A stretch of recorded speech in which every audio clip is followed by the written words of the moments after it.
key back to what was said, you're going to have a lot of babies, right? And then it also said I couldn't leave because I'll meet my husband. And at the time, I thought it was with the brother that I was with. Greetings and welcome to another episode of TalkingIfa with me, Babalawo Salako. In today's episode, we continue the interview with Iya Oloye Ifawemimo, Sangolade, Aresa, and hear more of the fascinating things she has to say. Also, don't forget to like, subscribe, and share so that our channel can continue to grow.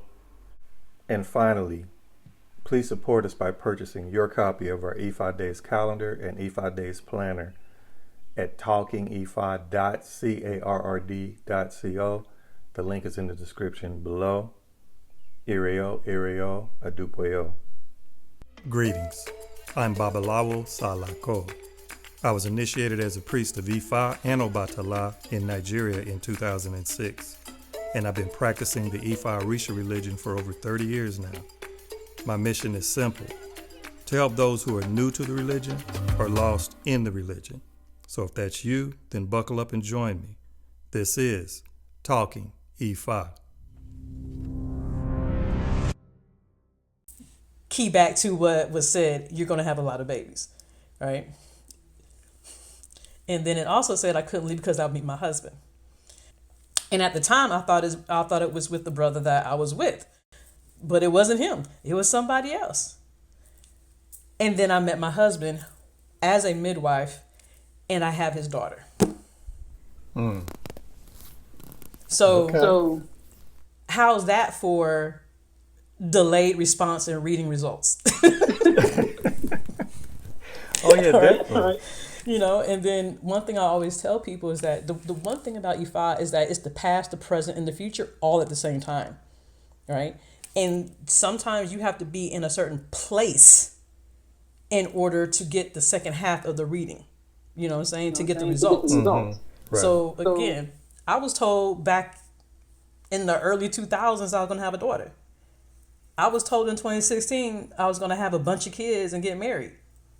None of that came to fruition until 2020 during COVID. So You're right. And you see, tell that's where the part of, and I hesitate to use the term because they use it in Christianity a lot, but that's where the whole thing about faith comes in, because when you get divinations, a lot of times it might not make sense to you at the moment, or you may disagree with it, or you may say, well, that don't apply to me. And then sometime later, it could be years later, all of a sudden, it happens. Because Risha Bimi, right? Yeah, he just said he had said that in his episode that there was something that he was supposed to get years ago. And every time he asked Ifá kept saying he was going to get it, but then every time he tried, he kept failing. He kept saying, what's going on? And all of a sudden, now I guess this year, it came to fruition. So, a lot of times it comes when it's supposed to come or when you're ready, etc. Exactly. Yep.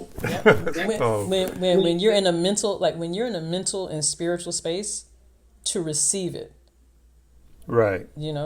So I've made a habit. After I got pregnant with my daughter, I've made a habit to go back and reread all my readings every year just to make sure.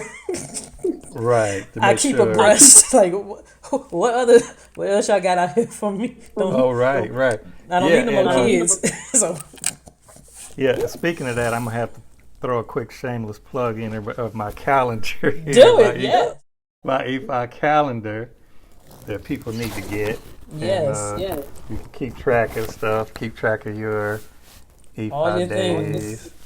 And my planner. Now the planner is where you can keep track of your readings and all of that stuff. Ooh, right. I like that. Yeah. You didn't tell me about that one. Yeah, and this is like it has the days of the week. I like that. You could. Yeah. 4-day year of a week, and you can put all your stuff in here. It has stuff for notes, pages I put in, so you can keep track of all your stuff. Nice. I need that. But yeah, it is Because like a lot of times for people that are new and they're putting their toe in and tiptoeing, Mm-hmm. and they go get a divination, it may be accurate, but they may not have proof. Mm-hmm. You know what I mean? Like say for instance, if they go in and get a divination and it says you need to do an EBO right away because you're in danger of getting in an auto accident and you shouldn't travel anywhere until you do this EBO. So then the person says, okay, they go ahead and do the EBO that day, they leave and everything's fine. So if that was their first divination, they're saying, okay, did that really work, or did they just take my money and try to scare me and say something? Because you don't have, sometimes it takes a while before you start actually getting the evidence and the proof that it's working. Absolutely. You see what I'm saying? Absolutely. And it's hard to have that faith in the beginning because you're like, okay, I don't see anything and I don't think it applied to me. But if you talk to people that's been in it for years, you'll find out that it works, and eventually you're going to find out. You know, you'll get evidence. Exactly. You know what I mean? Irrefutable evidence at that. So Irrefutable. Irrefutable. Because I started doing that planner. One of the reasons was because my father, when he was alive, one of the things he used to send me a Christmas gift every year was an American Express planner. He would send. So I had like years. Every year I have an American Express planner. So I would write in my stuff, if I had got divinations and this happened, that happened, and I go back and look. So, I still have one now that proved, when the stuff came up about him going to have a stroke. And I can go back and look at it, and I say, it's proof. I have the date when I went to divination. I went for a divination about a job. It came up about my father possibly having a stroke or heart attack. He had one week later, right? And so I have it. I still open. It's right there in the book, and I documented that whole journey. So this is like irrefutable proof. So if people come to me and say, "You believe in that stuff?" or "Why would you?" I said, "This, you cannot shake my confidence or belief in IFA. I'm gonna be in IFA the rest of my life. Exactly. Because I deal with people in my family that are in the cult of Jehovah's Witness right now. So you know how that people gets very interesting. Very extreme. Yeah. Oh, let me say something about divination too. That I want people to understand something. It is not the Iya Ifa or the Babalawo that is giving you the information. They're just the mouthpiece, right? There was just the messenger. Just a messenger. There's a Babalawo, Baba Charles. I cannot think of his Ifa name, but he's in Miami. What he used to say is that Ifa, like because of how we divine with the zeros and ones, it's all computer code, right? In your brain, your Ori, that is the actual computer, and all we're doing through Ifa is tapping into the code of your Ori, and your Ori is telling us, look, don't wear red, don't wear blue, don't get hit in the red, don't turn left on this day, whatever it is, change your character. So it's not the person sitting in front of you. They're just literally the mouthpiece. It's your Ori, the messages of your ancestors and all that's coming through. So don't blame the messenger. Well, they do that though. All the time. The messenger. That's why I said that. Don't blame the messenger. Right. And you can try to steal my thunder on my next episode. I told you I was going to do one on that, on the math. So what you're talking about, zeros and ones, is binary numbers. So my next episode, I'm going to cover the binary numbers. Because I teach that, because I teach computer science, right? So at the university, so I teach that. So I'm going to do a quick lesson on the relationship of IFA and binary and computers. That's going to be one after this one. But so you're right. It is zeros and ones, right? And everything in it. And I'm gonna go into that. That's gonna be good. That's gonna be a good one. Yeah, because there's definitely a connection. And plus, I'm gonna show people the difference because see, people are used to decimal numbers only, base 10, and they don't understand there's other number systems. Yeah. Like binary, like octal, like hex. So I'm gonna go through that kind of stuff. So. All right. Oh, I'm tuning in. Yeah. So we go through that one. But yeah, it's but still, we have to interpret. So therefore, we play a part giving the message and interpreting the message. So that's why a lot of times in Odu SA, it'll say the client divine, they did their ebo. It was, and things worked out exactly as their Babalawo had said. So they were praising their Babalawo, and their Babalawo was praising Ifá. Yep. So, you know, that they still give everybody credit in the chain, but like you said, we're just the messenger and the interpreter. We don't, you know, we're just saying what Ifá is saying. We're asked Ifá questions, Ifá answers. We give interpretation. Exactly. You know what I mean? Exactly. And when you get, let me look, can we talk about these taboos for a second? Oh, sure. Let me talk about these taboos, right? And I'm going to speak to my taboos, all right? Getting initiated, to all my initiations has made me a vegan. Okay, let me just throw that out there. It made me vegan, right? And within the functional medicine space, within the integrative medical space, like that's where I practice. The first thing that we tell people that, especially when they get a diagnosis of cancer, is that they can no longer eat meat. Cannot. You don't necessarily gotta go vegan, but you absolutely, under no circumstances, can go back to eating meat, because it's a huge progenitor of cancer cells, especially like if you're eating like animal milks and stuff like that. It's a huge progenitor of cancer. I was told this years ago, and I'm like, oh, that's why. That's why. Okay. You know, because when I made Sango, I could no longer eat, when I got initiated Sango, I could not eat beef. I couldn't eat beef, couldn't eat chicken, and I could no longer have anything that came out the ocean, like came out of the water.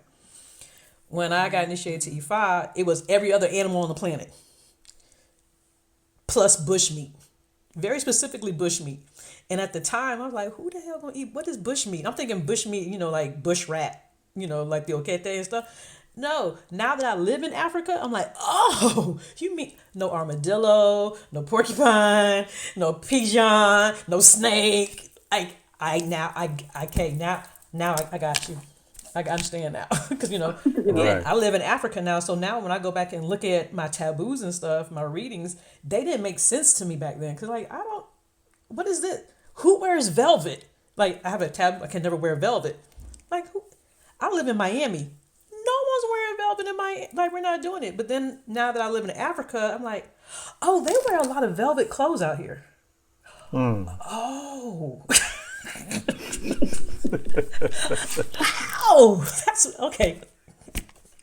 One of mine is snake too, so I understand. Yeah, exactly. You know, and I was talking with a sister a couple of months ago, because she's, you know, getting into the culture when one of her head read and everything. I'm like, let me explain something to you.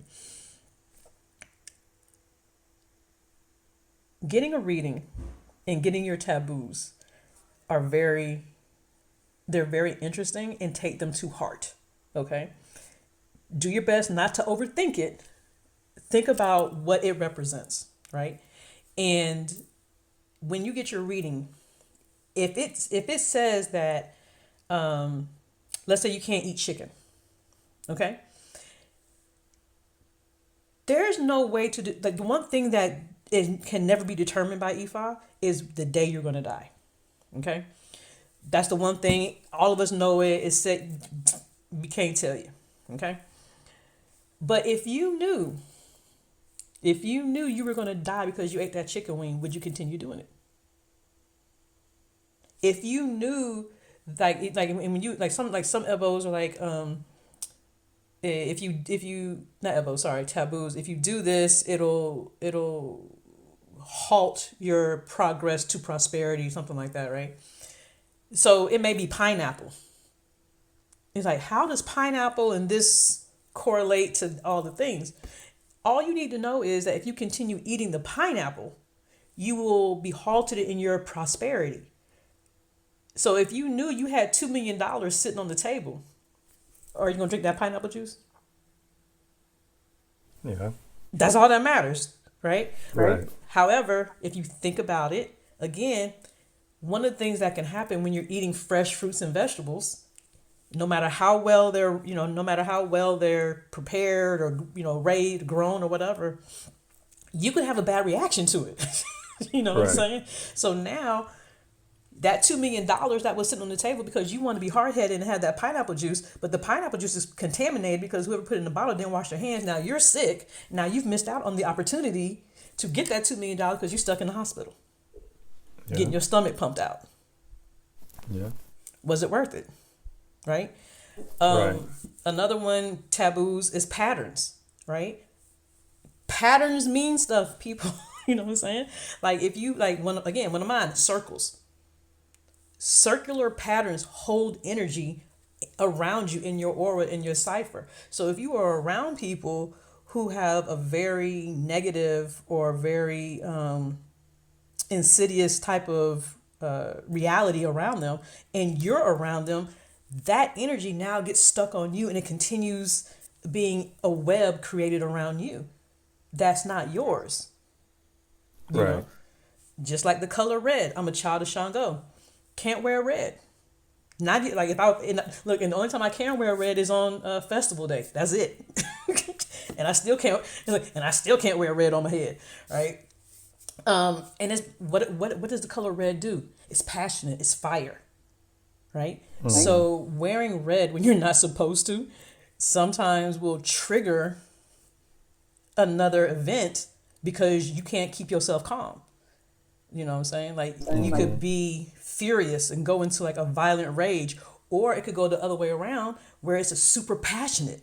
The last thing you want is get that, that random hookup, and it's super passionate. Now you stuck with an 18-year commitment and you can't get in contact with the person that helped you get there. Yeah. You know what I'm saying? So so sometimes think logically about what are the potentialities of not having this particular item or whatever in your, in your world. Just like one of the ones I see a lot is change your character. Your character needs adjustment. One sister, I will never forget. We were on the mat and her taboo came up that she cannot be angry. And she was like, was that Ogbayano? Obayegu.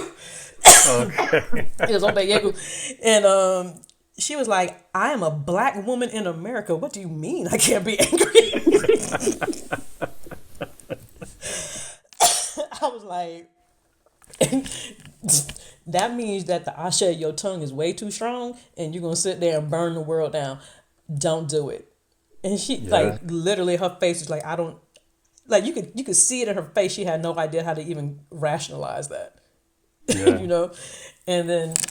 and so like literally like for the next, I don't know, next 30 days, maybe 40 days, she would call me up. She's like, okay, so I'm breathing, but I want to cuss this person out. What'll happen to me? I'm like, just breathe, just calm down. And then what's crazy is like she got into that practice of just breathing and just like not necessarily holding her tongue, so to speak, but being more controlled in her responses. Now that girl's a freaking vice president of a Fortune 500 company. Wow. Because she listened, right? Yeah. She listened. And even though it was hard, because, look, being a black person in America is what I think it was Dick Gregory that said it. It's a constant state of rage, right? Just existing. And it's a thing. Huh? Yeah, it's funny you said that because I just did a divination with somebody new out of Chicago, and it was a young lady. She's like 15 or something. Aww. And one of the things she asked me was that. Like she had said from somebody they had dealt with a couple years ago, did a divination and said she can't wear red as a taboo and wanted me to check and see if it's still a taboo. Mm-hmm. I checked it and said, yeah, it's still a taboo. Who is the person? Who is my person? Who are the ones? I said, oh, Sango. So, So Matter of fact, I got to meet back with them on Zoom later this week to go over with her. But Make sure you're good. you're good. Stick with it, because I guess she wants to wear red. I said, nah, that's still a taboo. Yeah, still a taboo, baby. So it's a thing. Stick with it. Things will work out for you. Exactly. Right? Exactly. So I don't want to keep you too long and get it too much into your medicine stuff, but do you have anything else you want to give advice for people that are new, Yes. coming into the religion? Yes. Breathe. Please just breathe. Because that first reading, look, that first reading is gonna literally make you feel like you walked out the shower and you can't find a towel and you just butt naked out there in the world. It just exposes everything. Don't panic. It'll be fine. Okay. Right. No matter what it says, it's gonna be fine. Because literally, what this does is that it strips you of all the foolishness. Mm-hmm. All the foolishness. And then helps you figure out or see, like, with your eyes, not third eye see, but like see with your eyes, like, okay, if I keep moving in this particular character, if I keep moving in this particular destination, I'm going to see the end of my life a lot sooner. I'm going to see a lesser quality of life a lot sooner. However, if I go this route, I'm still going to see the same obstacles, but I'm going to get through it a lot easier. And if you think about it, that's the one thing everybody always says. If I had known about this beforehand. Part 2 of this episode of Talking Ifa with our guest, Iya Oloye Ifawemimo, Sangolade Aresa. Make sure to like and subscribe so that you're notified of all upcoming episodes, including this one. And also remember, we are here to build a community, and we're here to help those who are new to the religion of Ifa or lost in the religion of Ifa, and you're seeking help, assistance, or mentoring. Reach out. My contact info is located in the description below the video. We would love your support. Ireo Odabo.